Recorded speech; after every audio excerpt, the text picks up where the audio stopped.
King of Gods. By Fast Food Restaurant Kabanata 1204. Kamangha-mangha sa mundo na may iisang gawa. Ang huling pagsubok ay hindi magtatapos hanggang sa may tumuntong sa summit o kung ang lahat ay nagpasya na pumayag at lumabas sa mga hangganan ng stone slab. Naka-crossleg si Zhao Feng sa paanan ng bundok. Bagamat tila nililinang at nauunawaan niya ang space-time intent sa ibabaw, iniwan niya ang isang maliit na bahagi ng kanyang isip upang pagmasdan ang mga taong umaakyat sa bundok. Sa pamamagitan ng God's Spiritual Eye, maaaring kalkulahin ni Zhao Feng, batay sa kung paano gumanap ang mga taong ito, kung gaano kalayo ang kanyang magagawa. Sa sandaling ito, si Quasi-God Kung Yuan ay nasa malayong pinuno ng grupo. Siya ay napakalakas at may maraming mga diskarte, kaya ang pagharap sa timbang ay walang problema. Bukod dito, magagamit niya ang time intent para pabagalin ang takbo ng hagdan. Ang kanyang pag-unlad ay malinaw na ang tanging inaasahan ng lahat na makamit. Ang pangalawa sa altitude ay ang rank 4 True God ng Spacetime Sacred Land. Pagkatapos niya ay isang rank 3 True God. Kahit na ang kanyang paglilinang ay mas mahina, siya ay biniyayaan ng mahusay na talento at lakas. Sa likod ng rank 3 True God ay ang ekspertong nagpapalakas ng katawan, na umaasa sa kanyang matigas na katawan at walang patid na determinasyon para umakyat. Siyempre, ang kanilang mga posisyon ay patuloy na nagbabago. Kung ikukumpara sa grupong iyon, medyo katamtaman si Little Ling sa kabila ng kanyang katayuan bilang rank 4 True God. Ang mataas na paglilinang ay hindi nangangahulugan na ang isa ay may kalamangan. Ang lakas, kakayahan, at personalidad ay pangunahing salik pa rin. Si Zhao Feng ay patuloy na nagbubuod ng kanyang natutunan mula sa kanyang mga obserbasyon. Sa mga taong ito, si Quasi-God Kung Yuan ang pinakamalakas at pinakatalented. Siya ang may pinakamataas na pagkakataong maabot ang pinakatuktok ng bundok. Nakatuon si Zhao Feng sa Quasi-God Kung Yuan. Parehong naabot ni na Kung Yuan at Zhao Feng ang level 1 time intent, ngunit mas mahina si Zhao Feng pagdating sa aktwal na paggamit ng time intent. Kasalukuyang nakatutok si Quasi-God Kung Yuan sa paggamit ng time intent para mapabagal ang takbo ng hagdan, kaya natural na sinamantala ni Zhao Feng ang pagkakataong ito para maingat na manood at matuto. Kung makokontrol ko ang time intent tulad ng Quasi-God Kung Yuan na pabagalin ang bilis ng pag-urong ng hagdan, malamang na malampasan ko ang lahat. Tinansya at hinulaan ni Zhao Feng habang nag-aaral siya. May mali. Biglang binuksan ni Zhao Feng ang kanyang mga mata at tinitigan si Quasi-God Kung Yuan. Pagkaraan ng mahabang panahon, medyo nag-relax si Zhao Feng. Kaya yon ang nangyayari. Paatras ang hagdan dahil sa ilang space-time na kakayahan, at ginagamit ni Quasi-God Kung Yuan ang time intent para i-neutralize ang isang bahagi ng space-time intent sa hagdan. Ito ang dahilan kung bakit ang bilis bumaba. Lumiwanag ang mga mata ni Zhao Feng. Ang kasaganaan ng space-time intent sa dimensyong ito ay nalunod ang kakayahan ng space-time sa hagdan. Malamang na kahit na ang Quasi-God Kung Yuan ay hindi ito napagtanto. Marahil ay nasa ilalim siya ng impresyon na ang espesyal na katangian ng time intent ay nagdudulot ng paghina ng takbo ng hagdan. Kung matanto ni Kung Yuan ang puntong ito, ang kanyang level 4 space intent at level 1 time intent na magkasama ay magagawang ganap na ma-neutralize ang intent energy sa hagdan, at ang pag-akyat sa pinakatuktok ng bundok ay magiging napakasimple para sa kanya. Gayunpaman, tulad ng sinabi, ang taong nasa lugar ay nalilito habang ang nakabantay ay malinaw na nakikita. Ang isa sa ipinagmamalaking personalidad ni Kung Yuan ay mag-iisip lamang tungkol sa pagpunta sa summit, hindi tungkol sa isang bagay na tulad nito. Tulad ng inaasahan, ang mahalagang punto ng round na ito ay space-time intent pa rin. Nagsimulang ayusin ni Zhao Feng ang kanyang mga iniisip. Maaaring i-neutralize ng space-time intent ang space-time intent sa hagdan at bawasan ang kanilang backward progression. Siyempre, ayos din ang paggamit ng ibang intent na enerhiya, ngunit ang mga epekto ay tiyak na mas mababa kaysa sa space-time intent, dahil ang space-time intent ay pinalakas sa dimensyong ito. Ang aking space intent ay nasa level 2 lang, at ang time intent ko ay nasa level 1 lang. Ang pagpunta sa pinakatuktok ng bundok ay magiging mahirap pa rin. Kumunat ang mga kilay ni Zhao Feng. Kahit na ginamit ni Zhao Feng ang pamamaraang ito, hindi niya agad maaabot ang pinakatuktok ng bundok. Malalaman ng lahat kung ano ang kanyang ginagawa, kabilang ang quasi-god Kung Yuan, at malamang nagagayahin ni Kung Yuan ang pamamaraan at unang makarating sa pinakatuktok ng bundok. Ngunit kung hindi ako magsisimulang kumilos sa lalong madaling panahon, ang quasi-god Kung Yuan ay may isip ang pamamaraang ito sa kalaunan. Lumubog ang mga mata ni Zhao Fang. Si Kung Yuan ay hindi tanga, sadyang mapagmataas. Biglang kumislap ang mga mata ni Zhao Fang. Swish! Maraming mahahalagang materyales sa pagtatanim ang lumitaw sa harap ni Zhao Fang. Mayroong Golden God Crystal, Golden Flame Giant Horn, at marami pa. Inimula ni Zhao Fang na linangin ang 5 Elemental Wind Lightning Technique. Naglilinang si Master dito. Ang Black Destruction Serpent Dragon ay nataman na hindi nakaimik. Nagsimula pa itong mag-isip kung sumuko na si Zhao Fang sa Space-Time Robe. Iyon ay isang Golden God Crystal, ang sungay ng Golden Horn Fire Rat, at kahit isang Golden Sunblood Flame Flower. Nakita ng ilan sa mga eksperto ang mga kayamanan na lumulutang sa harap ni Zhao Fang, at ang kasakiman ay agad na umagaw sa kanilang mga puso. O hindi. Ang panandaliang kawalan ng atensyon na ito habang umaakyat sa bundok ay naging sanhi ng isang dalubhasa na napilitang bumaba sa bigat ng bundok. Thump! Thump! Halos hindi na napigilan ng eksperto ang kanyang sarili matapos ang pag-atras ng ilang dosenang hakbang. Hindi lang siya ang nasa puting bundok na nag-ambala. Lahat sila ay naapektuhan ng pagkuha ni Zhao Fang ng napakaraming kayamanan. Kahit na ang quasi-god Kung Yuan ay hindi exception. Kapag nakuha ko na ang Space-Time Robe, ngayon ang araw ng iyong kamatayan. Malamig na sabi ni quasi-god Kung Yuan. Sa labanan ng Space Transference Ice, natalo si quasi-god Kung Yuan kay Zhao Fang. Nang mapagtanto niya kung sino talaga si Zhao Fang, ang kanyang puso ng martial artist ay nakatanggap ng matinding suntok. Hindi papayag na si quasi-god Kung Yuan ang kanyang sarili na matalo sa isang mahinang langgam. Kailangan niyang personal na patayin si Zhao Fang para matapos ang lahat ng ito. Parang si quasi-god Kung Yuan ang kukuha ng Space-Time Robe. Bumantong hininga ang Black Destruction Serpent Dragon at nagpatuloy na gumaling mula sa mga sugat nito. Unti-unting lumipas ang oras, at nagpatuloy ang pagsubok. Sa isang tiyak na sandali, biglang naramdaman ng Black Destruction Serpent Dragon ang isang maringal, malalim, at malambing na aura sa kanyang tagiliran. Si Master ay gumawa ng isang pambihirang tagumpay sa kanyang pamamaraan. Ang ekspresyon ng Black Destruction Serpent Dragon ay nanlamig sa gulat. Gayunpaman, ang isang maliit na tagumpay ay hindi makakapagbago ng anuman. Whoosh! Tumayo si Zhao Fang, isang mahinang ngiti sa kanyang mukha. Ang paggamit ng Time Intent sa sarili ay maaaring magpapataas ng bilis ng cultivation ng isang tao. Naranasan ni Zhao Fang ang kapangyarihan ng Time Intent. Ngayon lang, nakakonsumo siya ng napakalaking mapagkukunan ng Metal Elemental para dalhin ang 5 Elemental Wind Lightning Technique sa ika-11 antas, 5 elements become 1. Pagkatapos ng lahat, nagawa na ni Zhao Fang na i-convert ang 5 elemento sa pagitan ng isa't isa, kaya hindi naging mahirap ang paglusot. Thump! Thump! Nagsimulang umakyat si Zhao Fang sa hagdan. Nagsimula na bang gumalaw si Master? Bagamat hindi inakala ng Black Destruction Serpent Dragon na matatalo ni Zhao Fang ang quasi-god Kung Yuan, nakaramdam pa rin ito ng kaunting pag-asa. Akala ko walang lakas ng loob na umahan ang brat na yon. Ang isang dalubhasa sa Space-Time Sacred Land ay nanunuya. Hindi mo alam ang sarili mong lakas. Malamig na sabi ni quasi-god Kung Yuan. Thump! Thump! Thump! Umakyat si Zhao Fang ng ilang dosenang hakbang hanggang sa magsimulang makaapekto sa kanya ang napakalaking bigat. May timbang din ako. Ang lakas ng bigat ay lumabas sa katawan ni Zhao Fang at nagsimulang makipaglaban sa bigat na ibinibigay ng hagdan. Thump! Thump! Umakyat si Zhao Fang ng kasing bilis ng hangin sa hagdan. Pagkatapos ng 100 hakbang, sa wakas ay nagsimulang bumagal si Zhao Fang. Sugod! Umungol si Zhao Fang, at ang kanyang katawan ay biglang lumaki. Swish! Ang 5 kulay na kidlat ay napalitan ng nakakasilaw na mga tato sa katawan ni Zhao Fang. Sa sandaling ito, si Zhao Fang ay isang 5 kulay na kidlat na bundok na may sapat na lakas upang yumanig ang kalangitan. Thump!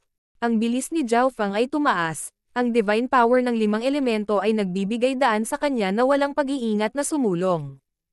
8 pang iba ang nagtangkang umakyat sa bundok. Nagtagumpay si Zhao Feng na lampasan ang isa sa kanila. Mabilis siyang nalampasan ng 1 segundo. Ang taong ito. Anong lakas? Ang lakas ng katawan. Napabuntong hininga na sabi ng ekspertong naabutan lang.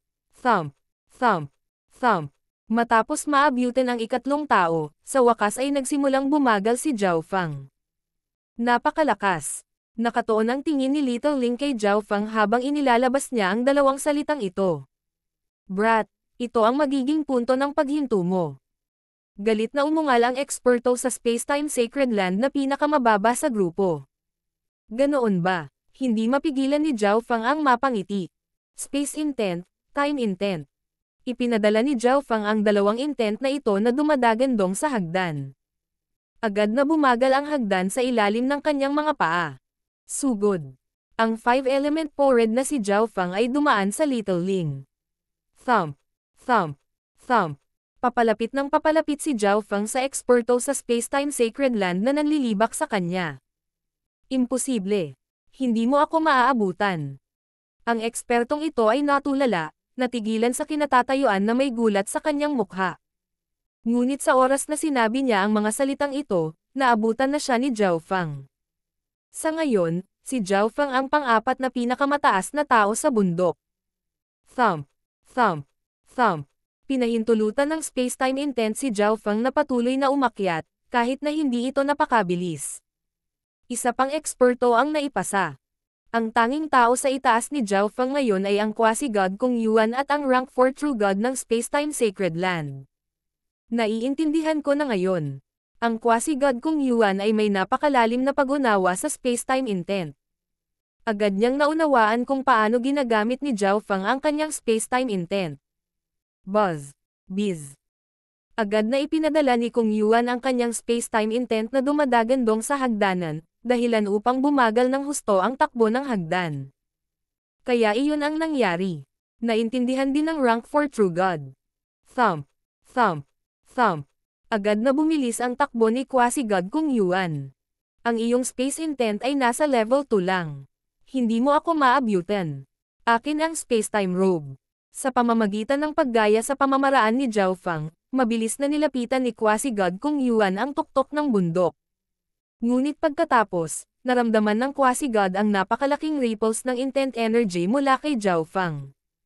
Ito ay napakaraming uri ng layunin. Namula ang mukha ni Kung Yuan sa gulat. Gumamit lamang si Zhao Feng ng spacetime intent noong mga nakaraang pagsubok, kaya naniwala si Kung Yuan na iyon lang ang uri ng intent na alam ni Zhao Feng. Gayunpaman, ang bilang ng mga intent na umiikot sa katawan ni Zhao Feng ay halos nakalimutan ni Kung Yuan ang pag-akyat sa bundok. Nararamdaman ko na mayroong hindi bababa sa 7 iba't ibang uri ng layunin sa kanyang katawan, ngunit paano iyon? Ang mga tao sa likod ni Zhao Feng ay medyo naalarma din. Ang mga true god na may mababang ranggo ay napakahirap na maunawaan ang maraming layunin. Tanging kapag ang isa ay isang ancient god, kung saan ang pag-unawa sa mga layunin ay mas madali, ay nakakaunawa ng maraming layunin na karaniwan.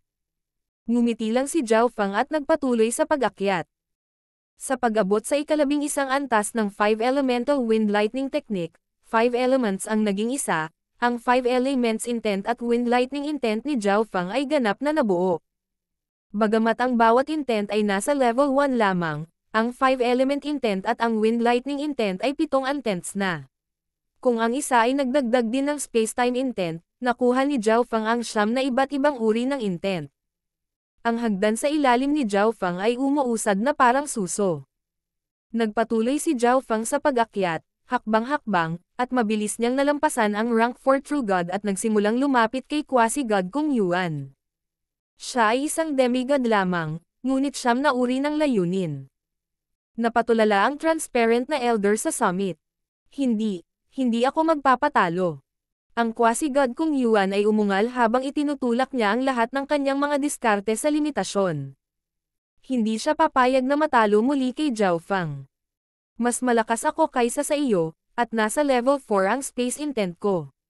Nagsimula akong umakyat ng bundok bago ka, kaya ako ang unang makakarating sa tuktok. Si quasi-god Kung Yuan ay sumigaw sa isip. Sa sandaling ito, lahat ay nakatingin sa tuktok. Papalapit si quasi-god Kung Yuan, ngunit mabilis na nakahabol si Zhao Fang. Sino ang mananalo sa huli? God Silang Stone.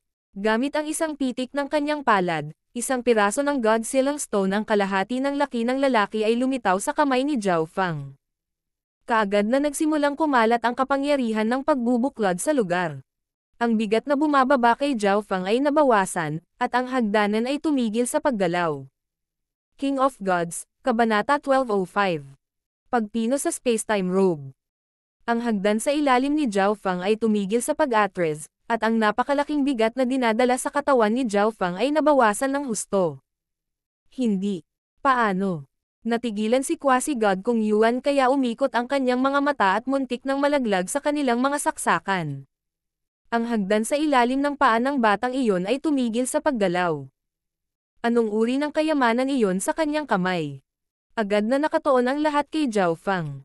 Sila ay orihinal na naniniwala na ang paligsahan sa pagitan ni Zhao Fang at quasi-god Kung Yuan ay hindi pa rin maayos, ngunit ang silang power na dulot ng napakalaking puting bato na lumitaw sa kamay ni Zhao Fang ay nagpahinto sa hagdan at nabawasan ang bigat kay Zhao Fang. Iyan ay isang god silang Santone. Ang rank 4 true god ng Spacetime Sacred Land ay nakatitig sa puting bato sa kamay ni Zhao Fang. Bagamat ang bato ay may ordinaryo at hindi pinakintab na ibabaw, ang lakas na dulot nito ay eksakto sa maalamat na God Silang Stone.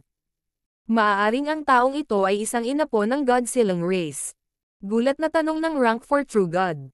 Sinubukan nilang patayin si Zhao Fang kanina, ngunit kung si Zhao Fang ay talagang inapo ng God Silang race, hindi katanggap-tanggap ang ganoong aksyon. Nakalimutan ko na si Master ay mayroon ding God Silang Stone. Ngumisi ang Black Destruction Serpent Dragon. Thump, thump, thump. Nagsimulang dahan-dahan at maganda ang pag-akyat ni Zhao Fang. Sa sandaling iyon, nakalimutan ng lahat ang tungkol sa pag-akyat. Ang kanilang mga mata ay nakatuon sa bawat hakbang ni Zhao Fang. Alam nilang lahat na si Zhao Fang ang nanalo. Si quasi-god Kung Yuan ay tulala. Ang bawat hakbang ni Zhao Fang ay tumatak sa kanyang puso, isang kahihiyan sa kanyang pangalan. Hindi masama. Sa tuktok, binigyan ng matanda si Zhao Fang ng isang mainit na ngiti. Napansin na niya si Zhao Fang sa unang round dahil ipinakita ni Zhao Fang na medyo may kakayahang maunawaan ang spacetime intent. Ngunit ngayon, naunawaan ng elder na si Zhao Fang ay hindi lamang abnormal na talento sa spacetime intent, ngunit sa marami pang ibang intents. Ipinakita ni Zhao Fang ang intent energy ng 5 elements intent, wind lightning intent, at spacetime intent. Para sa isang quasi-god na maunawaan ang siyam na iba't ibang layunin ay sadyang hindi naririnig. Thump. Habang nanonood ang lahat, narating ni Zhao Fang ang tuktok. Broom. Sa isang iglap, ang puting bundok ay nahulog at naglaho. Natalo ako. Talo ako sa kanya. Kahit ngayon, hindi pa rin pumayag si quasi-god Kung Yuan na aminin ito.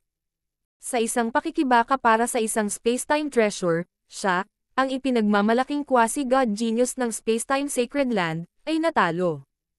Quasi-god Kung Yuan, huwag kang panghinaan ng loob.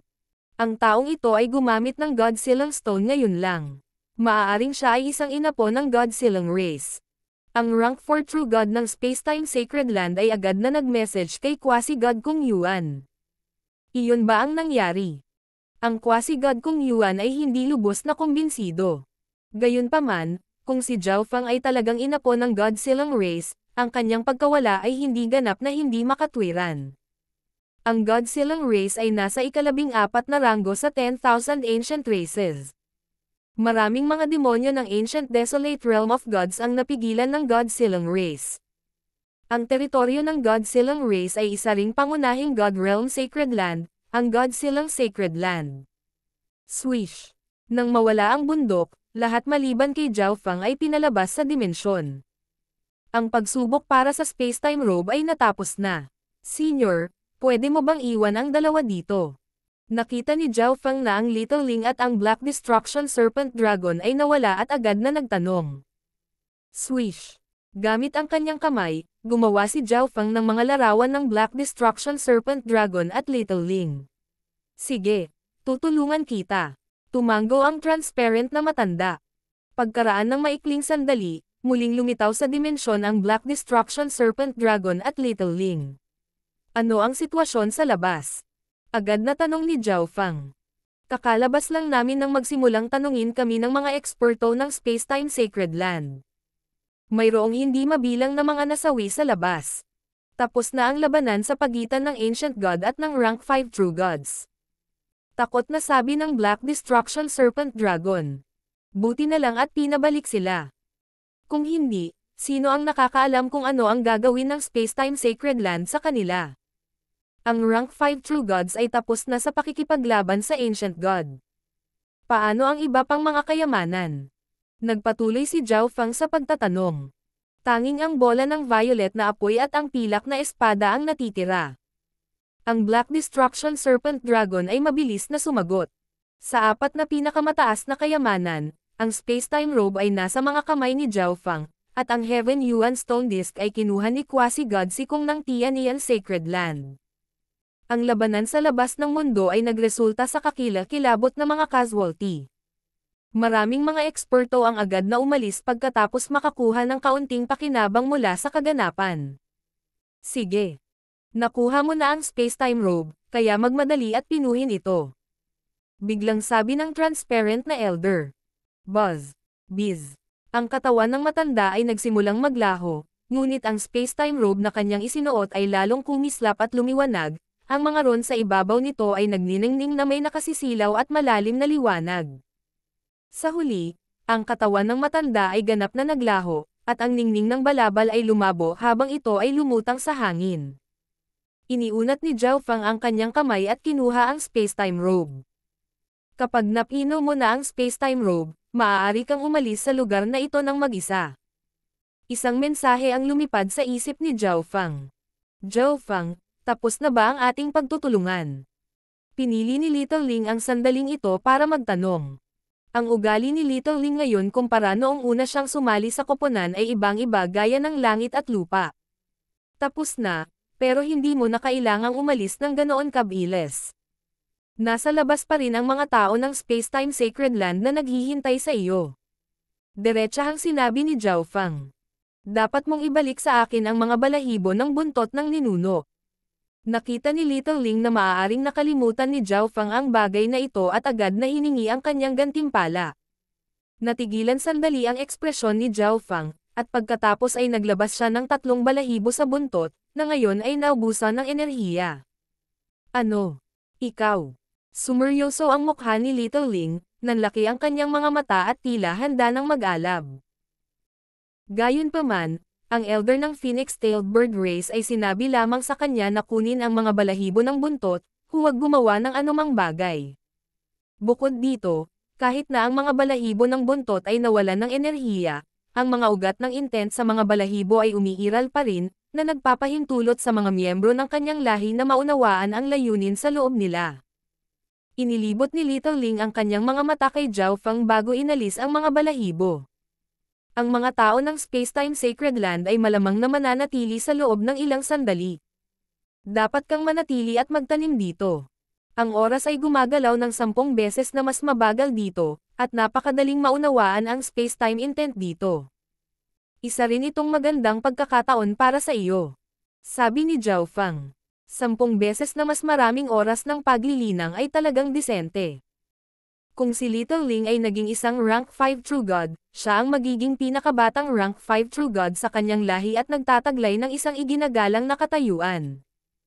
Isang araw, siya ay magiging isang Rank 6 True God o kahit isang Ancient God.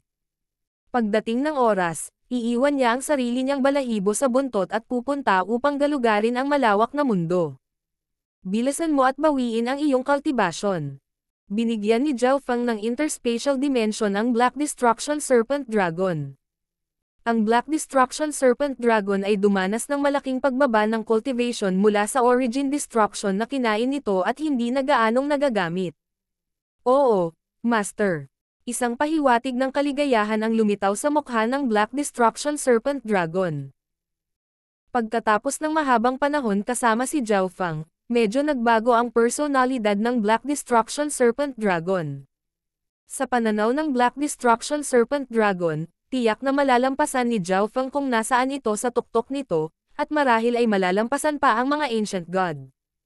Kapag ang Ninth God ay ni Zhao Feng ay ganap na nagising, ang kanyang potensyal ay magiging walang limitasyon.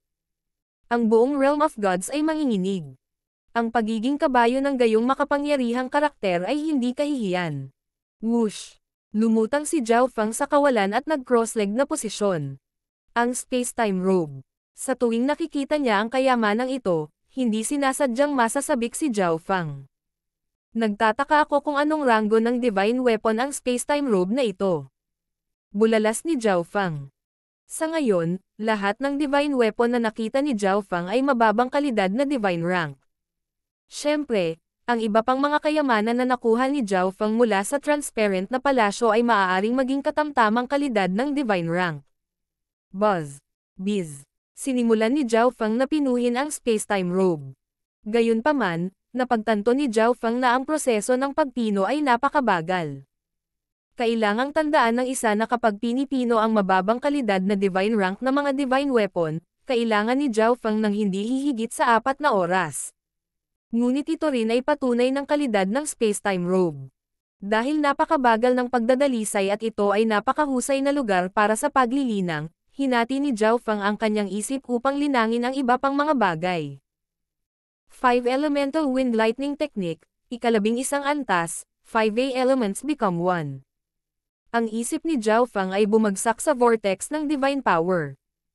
Ngayong naabot na ni Zhao Feng ang antas ng 5 Elements Become 1, ang kanyang enerhiya ay naging 5 Elements Divine Power. Kaya, ang pinagmumulan ng kapangyarihan sa kanyang katawan ay natural na hindi maaaring magpatuloy na tawaging isang Sacred Power Whirlpool. Noong nakaraan, malinaw na nahahati ang 5 kulay sa 5 kulay na Sacred Power Whirlpool ni Zhao Feng.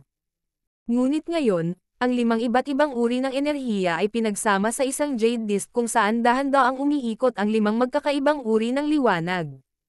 Sa pag-ikot ng 5 Elemental Wind Lightning Technique, nagsimulang maging pamilyar si Zhao Feng sa kanyang sarili at patatagin ang kanyang bagong pundasyon. Si Zhao Feng ay nakapasok sa ikalabing isang antas sa sobrang pagmamadali kaya't wala na siyang oras upang maging pamilyar sa bagong enerhiya na 5 Elements Divine Power. Ang 5 Elements Divine Power ay isang malakas na puwersa na pinaghalo ang 5 magkakaibang uri ng wind lightning, na lumilikha ng kapangyarihan na maraming beses na mas malakas kaysa sa lightning fire obliteration. Kakagawa ko lang ng 5 Elements Divine Power, at ito ay kapantay na ng divine power ng isang rank 3 True God. Medyo nasasabik si Zhao Feng. Ang ikalabing isa at ikalabing dalawang antas ng 5 Elemental Wind Lightning Technique ay ganap na naiiba sa unang 10. Ang dalawang antas na ito ay mga mababang kaharian. Ang pagsulong sa kanila ay mas mabilis at hindi nangangailangan ng kasing dami ng mga mapagkukunan gaya ng unang 10 antas. Ang higit na kailangan nila ay ang kakayahang umunawa. Sa kasalukuyan, ang 5 uri ng wind lightning ni Zhao Feng ay nasa paunang estado ng pagsasanib. Kapag ganap niyang napagsasama-sama ang mga ito, maaari niyang isaalang-alang ang kanyang sarili na nakumpleto na ang ikalabing isang antas. 5 Elements Divine Power. Sa isang pag-iisip, isang 5 kulay na liwanag ang lumabas sa kanyang katawan. Ang bawat stream ng 5 Elements Divine Power ay gumuhit sa bawat isa sa iba't ibang uri ng wind lightning. Nangangahulugan ito na, sa paggamit ng 5 Elements Divine Power, si Zhao Feng ay kumonsumo ng 5 beses na mas maraming enerhiya kaysa karaniwan. Ngunit ang Divine Power Vortex ni Zhao Feng ay palaging abnormal. Ito ay napakatibay at maaaring magbigay ng malaking halaga ng enerhiya. Habang ang isa ay umunlad pa sa ikalabing isang antas, ang 5 Elements Divine Power ay lalakas at lalakas. Unti-unting lumipas ang oras. Unti-unting tumas ang aura ni Zhao Feng, at 5 kulay na liwanag ang nagpapaliwanag sa mabituing kalangitan. Ngunit napakabilis, ang malakas na aura na ito ay bumaba sa katawan ni Zhao Feng, na naging dahilan upang imposibleng makita ang kanyang tunay na lakas. Mahusay ko na ngayong magagamit ng 5 Elements Divine Power. Ikinuyom ni Zhao Feng ang kanyang kanang kamay, naramdaman ang napakalaking kapangyarihan na walang tigil na dumadaloy sa loob ng kanyang katawan. Gamit ang 5 Elements Divine Power Vortex bilang pundasyon, idinaragdag ang aking bloodline at katawan, kung susubukan ko para sa Heavenly Divine Realm ngayon, maaari man lang akong maging rank 3 True God. Malaki ang tiwala ni Zhao Feng sa konklusyong ito. Gayunpaman, kamakailan lamang ay naabot niya ang antas ng demigod. Ang kanyang 5 elemental wind lightning technique at sacred lightning body ay mayroon pa ring puwang para sa pagpapabuti. Para sa kadahilanang ito, binalak ni Zhao Feng na ipagpatuloy ang pag-iimbak ng enerhiya at dagdagan ang kanyang mga reserba, na nagtatakda ng mas mataas na target para sa kanyang sarili. Isang buwan na ang lumipas, at sa wakas ay nagtagumpay ako sa pagpino sa space-time robe. Napangiti si Zhao Feng sa tuwa. Isang buwan na ang lumipas dito, ngunit 3 araw lang iyon sa labas ng mundo. Tingnan natin itong space-time robe. Anong misteryo ang taglay nito? Baka sa mukha niya ang pagtataka. Ang divine weapon na ito ay tiyak na may antas ng katalinuhan na katumbas ng isang tao, at ang dimensyon na nilikha nito ay maaaring magpabagal sa oras ng 10 beses na mas mabagal kaysa sa ginawa nito sa labas ng mundo. Talagang interesado si Zhao Feng na makita kung anong uri ng tulong ang maibibigay sa kanya ng isang napakalakas na sandata. King of Gods, Kabanata 1206. Pagsasara ng Secret Dimension. Habang isinubsob ni Zhao Feng ang kanyang isip sa space-time robe, napagtanto niya na ang dimensyong ito ay ganap na nasa ilalim ng kanyang kontrol. Maaaring umalis si Zhao Feng kahit kailan niya gusto at dalhin ang sino mang gusto niya. Bilang karagdagan, ang dimensyong ito ay nilikha sa pamamagitan ng kakayahan sa space-time. Kaya, kapag sapat na ang lakas ni Zhao Feng, maaari niya itong baguhin. Bukod doon, maaaring makatanggap si Zhao Feng ng iba pang mga buff sa pamamagitan ng pagsusuot ng space-time robe. Isinuot ni Zhao Feng ang dark silver na robe at biglang tumayo. Heaven Engulfing Palm. Pinagsanib niya ang space-time intent sa kanyang dalawang palad. Boom! Boom! Ilang larawan ng Heaven Engulfing Palm, na may dalang malawak na momentum, natunaw sa kawalan at halos agad na lumitaw muli. Ang kanilang napakalaking kapangyarihan ay tila naging sanhi ng panginginig ng buong dimensyon. Ang aking space intent ay na-boost sa level 3, ngunit ang boost sa time intent ay medyo mahina. Itinigil ni Zhao Feng ang kanyang pagsubok at nagtapos. Ang space-time robe ay nagpalakas sa space intent ni Zhao Feng ng isang buong level, at ang kanyang time intent ay nakatanggap din ng medyo makabuluhang boost. Nangangahulugan ito na, habang suot ang robe, maaaring gumamit si Zhao Feng ng mga diskarte sa space-time na higit sa kalahating antas na mas malakas kaysa sa normal. Subukan natin ang isang ito. Si Zhao Feng ay nagbigay ng isang misteryosong ngiti habang ibinuhos niya ang space-time intent sa space-time robe. Swish! Isang spatial blur ang lumitaw sa paligid ni Zhao Feng, at pagkatapos ay nawala siya. Swish! Biglang lumitaw ang katawan ni Zhao Feng sa malapit. Whoosh! Whoosh! Whoosh! Pabalik-balik na kumurap si Zhao Feng sa ere, ang kanyang posisyon ay madalas na nagbabago na imposibleng mahulaan kung saan siya susunod na lilito. Hindi masama. Isang masayang sorpresa ang lumitaw sa mukha ni Zhao Feng. Ang spatial blink ay isang kakayahan na ibinigay ng space-time robe kay Zhao Feng na nagpapahintulot sa kanya na maglakbay sa anumang lokasyon sa loob ng isang tiyak na distansya. Bagamat ang mga True God ay lahat ng nakakatakot na nilalang na may kakayahang magsara ng espasyo, bilang isang hindi inaasahang pamamaraan ng paggalaw, medyo disente ang spatial blink. Bilang karagdagan, ang space-time robe ay mayroon ding maraming iba pang mga space-time na kakayahan na naitala dito, lahat ng mga ito ay magagamit para matutunan ni Zhao Feng. Dapat matuto muna ako ng instant movement. Ginawa ni Zhao Feng ang kanyang mga plano. Sa kanyang level 2 space intent, kakailanganin niya ng kaunting oras upang matuto ng instant movement. Bilang karagdagan, ang space-time robe ay nag-buff din ng instant movement. Maaari nitong palakihin ang distansyang nilakbay o bawasan ang oras na kailangan. Nagtataka ako kung ang space-time robe ay maaari ding mag-buff sa space-time eye bloodline techniques ng God's Spiritual Eye. Biglang lumiwanag ang mga mata ni Zhao Feng. Ang spatial movement ng God's Spiritual Eye at Void Eye Slash ay maaaring bahagyang ituring bilang mga diskarte sa space-time. Kung nabuff din ng space-time robe ang mga diskarteng ito, mas magiging handa si Zhao Feng na linangin ang mga diskarte sa space-time eye bloodline. Sa ideyang ito, inactivate ni Zhao Feng ang God's Spiritual Eye habang nakikipag-usap sa space-time robe. Biz. Isang gintong whirlpool ang lumitaw sa kaliwang mata ni Zhao Fang. Swish. Kasabay nito, isang vortex ng eye bloodline energy ang lumitaw sa malapit. Ngunit biglang, si Zhao Fang ay na-freeze sa lugar, ang kanyang mga mata ay hindi nakatutok. Ang pakiramdam na ito. Tulala si Zhao Fang. Ilang sandali lang ang nakalipas, nang gamitin ni Zhao Fang ang special na eye bloodline technique ng God Spiritual Eye habang bino-buff sila ng space-time robe, nagbago ang God Spiritual Eye. Pakiramdam ni Zhao Fang ay parang isang napakalaking spatial framework ang nakabuo ng koneksyon sa God Spiritual Eye. Unti-unti, naramdaman ni Zhao Fang ang paglayo ng kanyang isip mula sa kanyang katawan, umalis sa dimensyong ito at pumasok sa Ancient Dream Realm. Boom! Bang! Thump! Sa labas, marami pa ring eksperto ang nag-aaway dahil sa kayamanan. Samantala, ang mga eksperto ng Spacetime Sacred Land ay nag-set up ng isang array sa paligid ng lugar kung saan nawala ang Spacetime Robe. Malamang hinihintay nilang lumabas si Zhao Fang. Hindi nakita ni Zhao Fang ang Violet Flame o ang Silver Sword, at mukhang umalis din ang Ancient God Expert. Manam, ang Rank 5 True God ng Spacetime Sacred Land ay tila may naramdaman, at tumangala siya sa langit na nakakunot ang noo.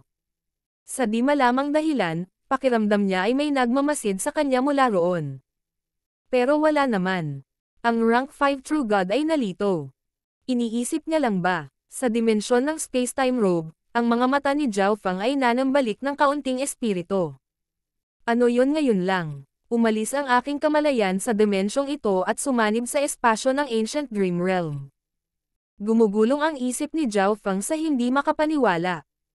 Sa sandaling iyon ng pagsasanib, naramdaman ni Zhao Fang na napagmamasdan niya ang bawat sulok ng Ancient Dream Realm, at ito ay hindi ginagamit ang Eye of Heaven. Pagkatapos pakalmayan ang sarili, muling pinaandar ni Zhao Fang ang God Spiritual ay habang nakikipag-usap sa Spacetime Robe. Buzz! Buzz! Dahan-daang gumapang si Zhao Fang patungo sa hindi malinaw na spatial framework na iyon, dahan-daang lumalawak sa kabuuan ng Ancient Dream Realm. Sa sandaling ito, si Zhao Fang ay mas perpektong pinagsama sa espasyo.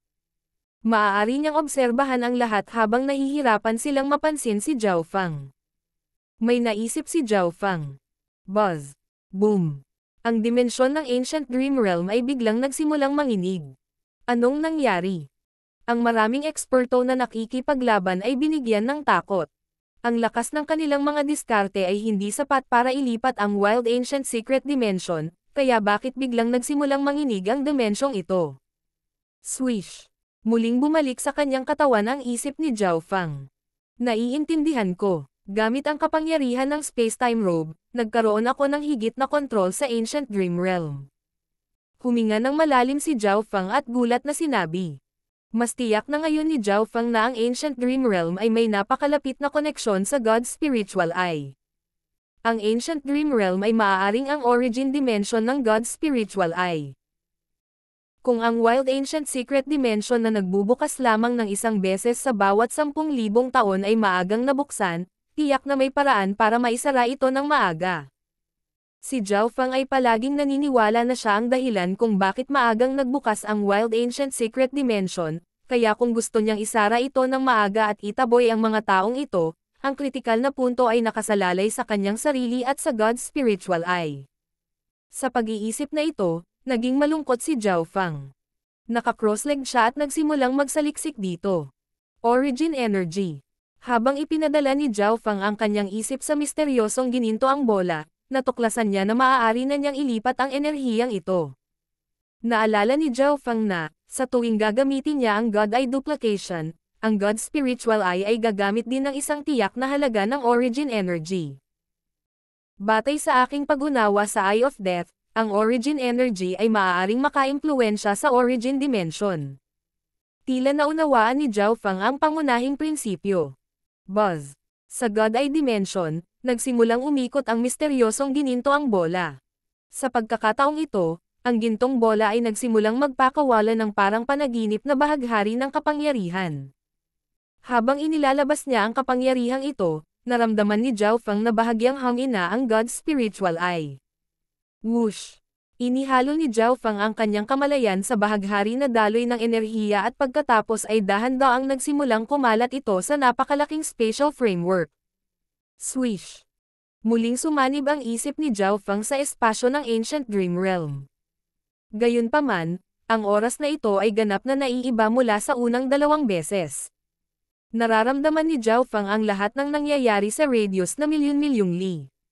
Naramdaman din niya na ang lahat ng bagay sa lugar na ito ay nasa ilalim ng kanyang kontrol, na ang langit at lupa ay nasa kanyang utos. Sa sandaling ito, si Zhao Feng ang Diyos ng mundong ito. Ang lahat ay magpapatuloy ayon sa kanyang kalooban. Kayong lahat, mawala. Si Zhao Feng ay umuungal sa isip. Kasabay nito, pinaghalo ng kanyang kamalayan ang origin energy ng God ay sa napakalaking spatial framework. Buzz! Boom! Ang Ancient Dream Realm ay nanginginig, at ang espasyo ay nagsimulang gumana sa ilang kamanghamanghang paraan. Biglang huminto ang isang grupong naglalakad sa malapit. Nagre-react ang spatial token. Isang espesyal na token ang lumitaw sa kamay ng isang matanda. Ang token ay patuloy na kumikislap at naglalabas ng mga ripples ng space intent. Ang lahat ng taong papasok sa Wild Ancient Secret Dimension ay magkakaroon ng espesyal na ginawang token na ipagkakaloob ng kanilang paksayon. Sa spatial na token na ito lamang nila mararamdaman ang spatial na landas na nilikha ng kanilang lahi o sekta, na nagpapahintulot sa kanilang maayos na pagbabalik. Hindi pwede. Sa nakaraan, hindi ba palaging mananatiling bukas ang Wild Ancient Secret Dimension sa loob ng kalahating taon? Tanong agad ng isang dalaga.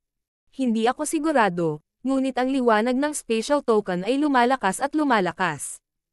Kung hindi tayo babalik kaagad, maiipit tayo rito at hindi na makakabalik. Mataimtim na tinitigan ng matanda ang spatial token. Ano? Paano iyon? Ang bawat isa sa grupo ay naglabas ng kanilang sariling spatial token, at nang makumpirma ang katotohanan ito, sila ay nalungkot. Sa sandaling ito, naramdaman ng lahat sa Wild Ancient Secret Dimension na malapit nang magsara ang lihim na dimensyon at kailangan nilang bumalik sa Ancient Desolate Realm of Gods. Paanong nangyari ta? Hindi pa rin lumalabas ang brat na iyon. Ang isang dalubhasa sa Spacetime Sacred Land ay may mukha na puno ng pagdududa at pag-aatubili. Tara na, maaari lang tayong umalis. Pinayuhan ng isang tao. Manam, sumang-ayon si Quasi-God Kung Yuan. Kung nagpa siya si Zhao Feng na magtago sa dimensyon ng spacetime robe, wala silang magagawa sa kanya. Mayroong kahit na isang mataas na pagkakataon na si Zhao Feng ay nakabalik na sa Ancient Desolate Realm of Gods at wala na sa paligid. Godsilang Sacred Land. Binulong ni Kung Yuan ang 4 na salitang ito. Pagbalik niya, siya ay mag-iimbestiga at tingnan kung ang Godsilang Sacred Land ay may ganoong tao. Pagkatapos ng lahat, ang zone kung saan naninirahan ang Godsilang Sacred Land ay hindi pumasok sa Wild Ancient Secret Dimension. Hindi malaki ang pagkakataon na si Zhao Feng ay isang kababalaghan ng Godsilang Sacred Land. Whoosh! Whoosh! Whoosh! Sa sandaling ito, sunod-sunod na figure ang nawawala mula sa Ancient Dream Realm. Swish! Bumalik ang isip ni Zhao Feng sa kanyang katawan. Talagang gumana. Basang-basa sa pawis ang ulo ni Zhao Feng habang tuwang-tuwa siyang nagsasalita. Hindi niya akalain na, gamit ang spacetime robe, makakagawa siya ng paraan para pilitin ang lahat na umalis sa Wild Ancient Secret Dimension. Maagang nagbukas ang Wild Ancient Secret Dimension, at maaga rin itong nagsara. Ngunit ngayon, ang God Spiritual Eye ni Zhao Feng ay lubusang naubos. Ang kanyang kaluluwa at kamalayan ay sobrang pagod din. Wala na siyang ibang gustong gawin kundi dumapa at matulog. Gayunpaman, nagawa ni Zhao Feng na magtiis. Tara na, umalis na tayo sa lugar na ito. Sinabi ni Zhao Feng sa Black Destruction Serpent Dragon at Little Ling. Master, ang mga taong iyon mula sa Spacetime Sacred Land ay maaaring nasa labas pa. Nagbabala ang Black Destruction Serpent Dragon. Ngunit kinuha na ni Zhao Feng ang Black Destruction Serpent Dragon at Little Ling sa dimensyon ng Spacetime Robe. Walang tao. Ang Black Destruction Serpent Dragon ay gulat na tumingin sa paligid nito, na pagtanto lamang na sila ay ganap na desyerto. Ilang araw na ang nakalipas, nang umalis ito sa Spacetime Robe sa unang pagkakataon, isang malaking labanan ang nagaganap, ngunit ngayon, wala ni isang tao ang natira. Little Ling, dapat kang bumalik ngayon. Sabi ni Zhao Feng kay Little Ling. Manam. Ang mga mata ni Little Ling ay nanlamig saglit, at pagkatapos ay tumango siya. Ngayon lamang na siya ay babalik sa pugad ng Phoenix ay napagtanto niya na ang kanyang oras kasama si Zhao Feng ay medyo disente, medyo kahanga-hanga. Boom! Whoosh! Sa isang pagsabog ng violet na apoy, ang kaaya-ayang katawan ni Little Ling ay naging isang napakarilag na phoenix-tailed bird na agad na lumipad.